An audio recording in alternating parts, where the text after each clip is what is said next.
I'm Deborah Challinor and I'm a partner with the Learning and Development practice within Sionic. Within that practice, I lead everything to do with managing change at all our clients in the banking sector. What this means is, at a very senior level, I'm working with leaders of large change programs, regulatory change programs, or sort of change the bank and growth. At a middle level, I'm working with project managers, helping them better deliver change projects. If you've got a change leader who's got 100 people reporting to them directly or indirectly, and the programme of change is refurbishing the retail banks, how do they actually deliver that change quickly when the deadline is end 2020? We all know that most projects have a success rate or failure rate of 50-50. What we do is equip people with the skills and knowledge to understand the difference between what makes a project succeed and fails. Some of those things are sort of hard skills, like understanding the outcomes, ensuring you've got a target operating model, but an awful lot of it is how you lead the project, and we work on the leadership skills. Another example is I work with project managers.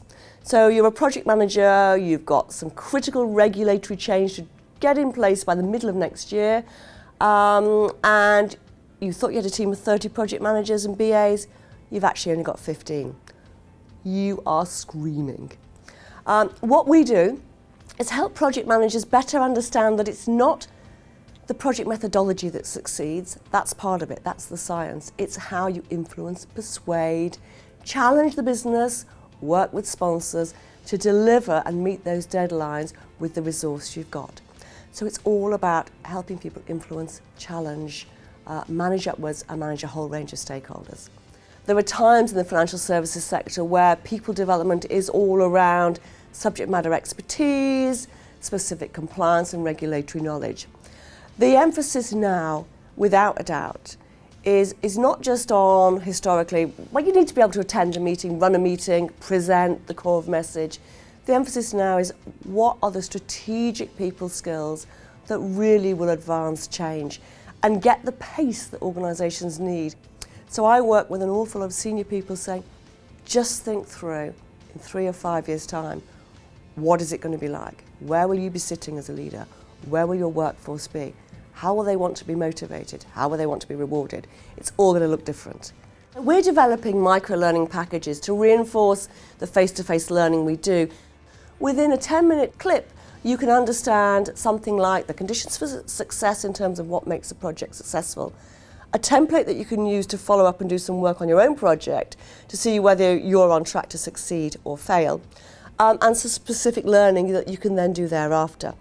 We're a global firm with a London Centre of Excellence where we've got a number of training programs that are leading programs in the financial services sector. That we don't just understand people, culture, motivation, success. We've all had line positions in banks at various stages in our career, so we bring real life practical experience.